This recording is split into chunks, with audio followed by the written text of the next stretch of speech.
جہاں آپ کو نماز، روزہ اور دیگر عبادات کا حکم ارشاد فرماتا ہے، تو ویسے ہی آپ کی ازدواجی زندگی ہے، آپ کے بیوی بچے ہیں، آپ کی اولاد ہے، ان کے بہت سارے حقوق ہیں۔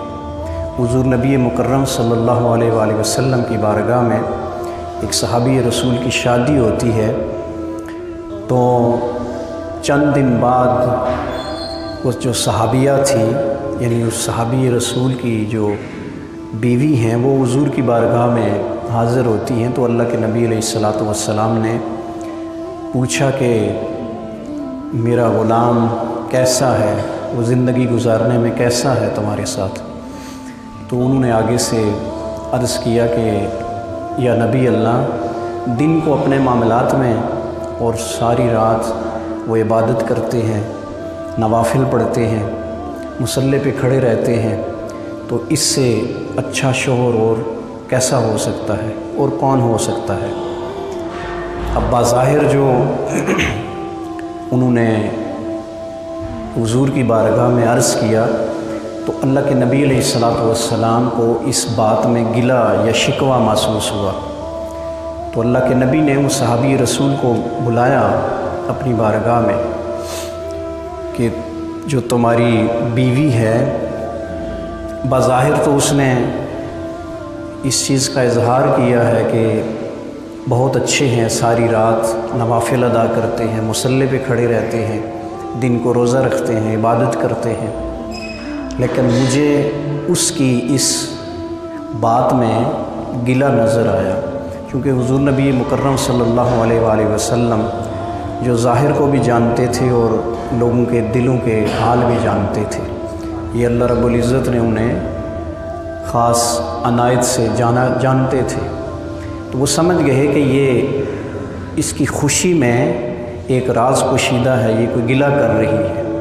تو اللہ کے رسول نے ارشاد فرمایا کہ تیرا ساری رات عبادت اور نوافل پڑھنا، اس سے بھی اچھا امر یہ ہے کہ تو اپنی بیوی کے ازدواجی حقوق کو پورا کر۔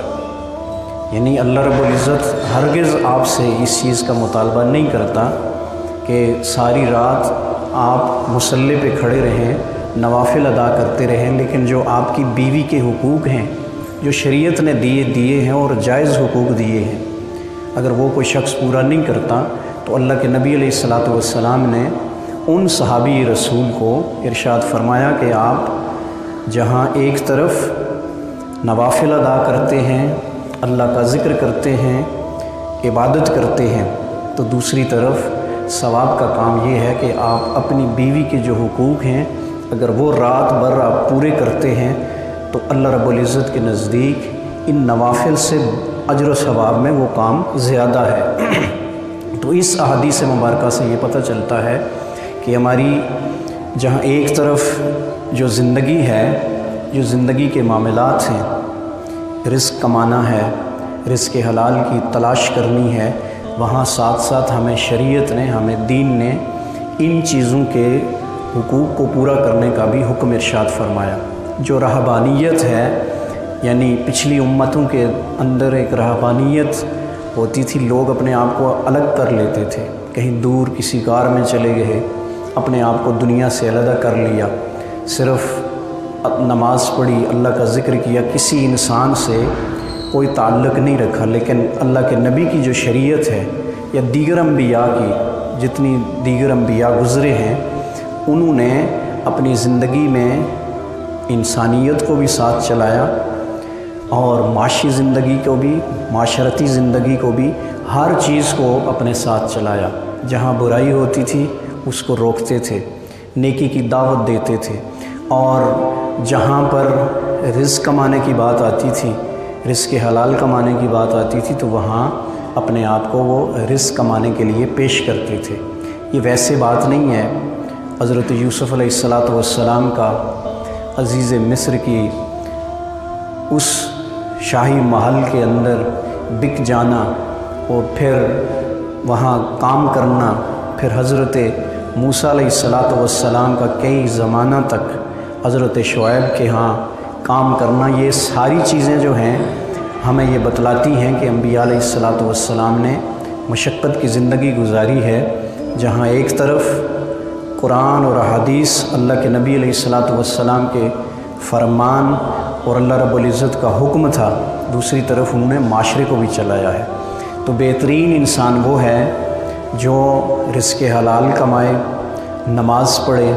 اچھائی اور برائی کی تمیز لوگوں کو بھی سکھائے، خود بھی اس پہ عمل کرے۔